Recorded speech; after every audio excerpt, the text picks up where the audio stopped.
Hey, happy Friday. This week Samsung revealed brand new phones, brand new laptops, brand new sales figures that are kind of surprising, and also a collaboration with Google and Qualcomm for upcoming new VR headsets.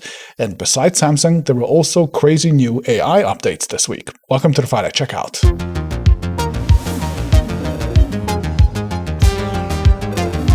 This video is sponsored by Brilliant. Okay, this week Fairphone raised $53 million in growth capital for sustainable consumer electronics as it aims to grow its position, and the company also released sales figures. Fairphone sold about 120,000 devices last year, up from 88,000 in 2021 and 23,000 in 2018. That is pretty big growth. Next, in Apple leaks, one noted Apple analyst suggested that Apple might try a foldable iPad as soon as next year, but then another Apple reporter disagreed, so this is kind of hanging in the air now. Then also this week we got confirmation that the Nothing Phone 2 will launch in the US and that it's coming out widely sometime late in 2023, so expect a ton of new teasers and leaks. Over at Sony, the PS5 just had its biggest quarter of sales since its release, selling 7.1 million consoles in Q4, almost double of what it sold over the same period last year, which brings the sales to a total of 32.1 million units sold. Xbox has done about 20 million units in sales for the same period, so Sony has a pretty convincing lead here.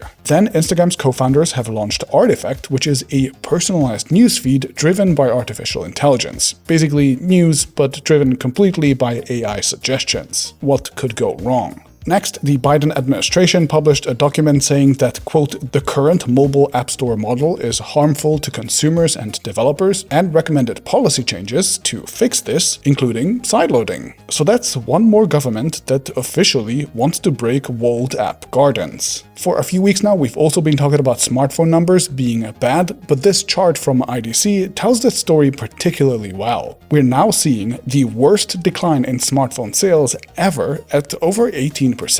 Also, the phone market has been in decline every single quarter since 2017, except for a brief spike during the pandemic. Ouch! And finally, this week, a bunch of big earnings figures were also announced from the likes of Meta, Alphabet, Amazon, and Apple. There were some spicy updates, like Zuckerberg announcing that 2023 would be the year of efficiency, and we discussed all the earnings in detail in my new podcast, The Friday Chillout. You can watch it or listen to it right now on Nebula if you are a subscriber there, or you can listen to it on Saturday on any podcast platform if you are not. Links to both are down in the description. Okay, that's it for the brief, and for my first story of the week, let's move on to the brand new phones, laptops, and also surprising sales figures from Samsung's launch event. Starting with the Galaxy S23 series, we can see an iterative but kind of meaningful update to all three models, with some bumps to both specs and prices. About half the world will be very happy to hear that Samsung has not only dumped its own internal Exynos chipset and has gone with Qualcomm in all markets, but also that in exchange they even managed to get Qualcomm to give them a special, mildly overclocked 8th Gen 2 for Galaxy branded SoC. For Qualcomm countries, the jump is still a very respectable 30 to 40%, while for Exynos countries it should be even more, and there the battery life improvements should be even more noticeable too, especially when combined with the extra 200 milliamp hours of battery capacity that the regular and the Plus models got. This means that in Exynos countries at least, Samsung flagships will have gone from dead last to potentially ahead of the pack in both performance and potentially even battery life. That would be a pretty big jump.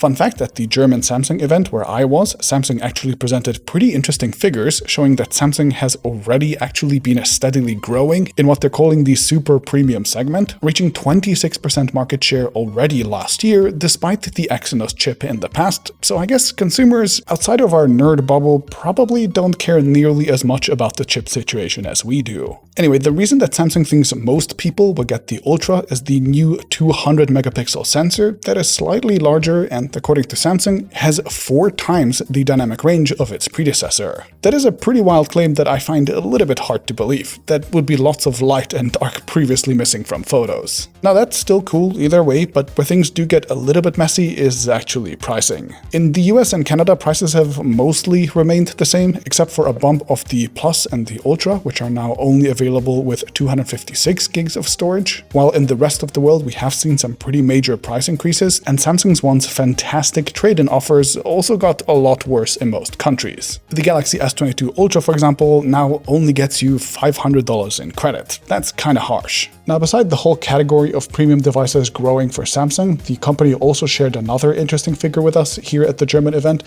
which is that the share of the Ultra within the S series went from 26% to 40% last year. So that kind of implies that maybe Samsung is raising their prices because apparently people are just willing to pay more.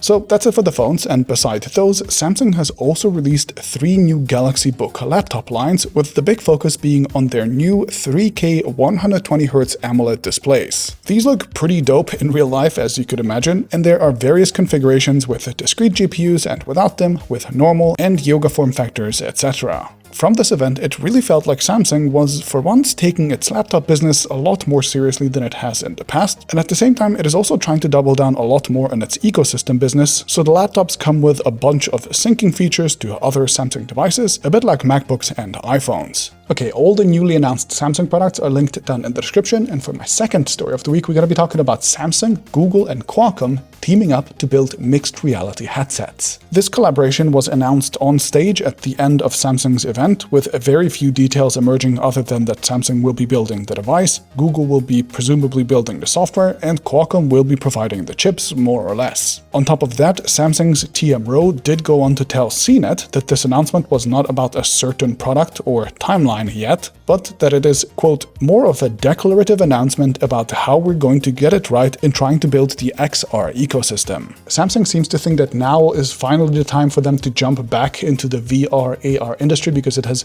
reached a certain threshold, and apparently Google seems to agree. These companies, of course, all had their VR and AR attempts in the past already, like Gear VR, Daydream, and Google Glass, but those Gen 1 devices all kind of faded away, and now there's a pretty distinct second wave starting to build. I have just tried the new HTC Vive XR Elite this week, which does feel like a bit of a paradigm shift with the way it smoothly lets you switch between VR and high-quality pass-through to see things around you, plus it is also super light and modular, finally, while the new Quest Pro does similar pass-through tricks, but perhaps even better. And Apple, of course, is also rumored to launch their new headset within months as well. So with those three, and now also Google and Samsung jumping on board again, we might see all the big electronics brands soon kind of jumping on the VR train again, and this might indeed be a kind of second wave for VR.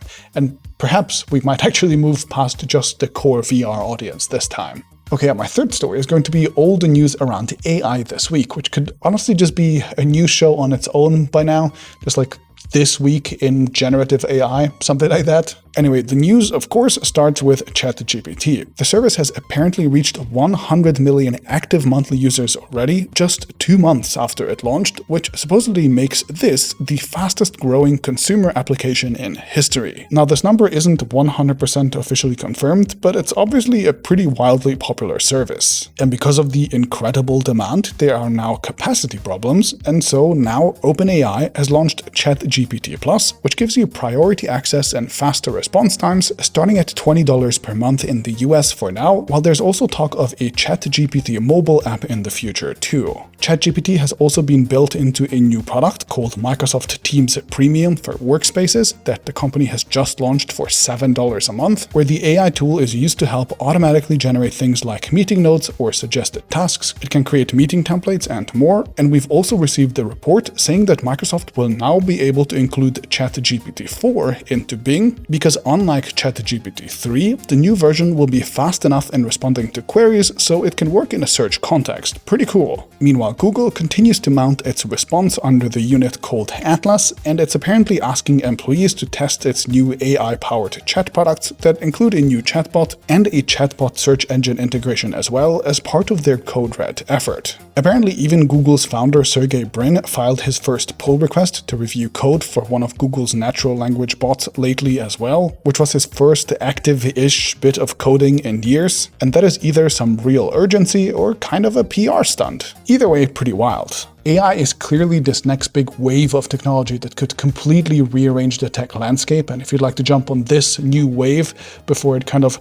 runs out, either to build something for yourself or to get hired, then there's no better place to do just that than over at Brilliant. Brilliant has fantastic interactive courses on how neural networks work and also other AI-related classes. Plus, they also cover other upcoming computing areas such as quantum computing or good old classic algorithms, computer memory, and more, so you can build a pretty holistic picture. Unlike other online classes, Brilliant doesn't just teach you how to use a specific tool or framework, which might go out of fashion soon, but instead it teaches you a real fundamental understanding of a complex topic like AI, so you can actually change and adapt with it as the tech evolves, and it also does so by breaking down complex topics into small, digestible chunks and making you do an exercise on each right away. This interactive design is incredibly effective for helping you learn, and teachers include people from AI giants like Microsoft, Google, and MIT, and lately even popular science YouTubers like Kurzgesagt, Real Engineering, and Sabine Hosfelder, so you know that you're in the absolute best hands. You can try Brilliant for free at brilliant.org/TFC, and the first 200 people who sign up using that link will also get 20% off their annual premium subscription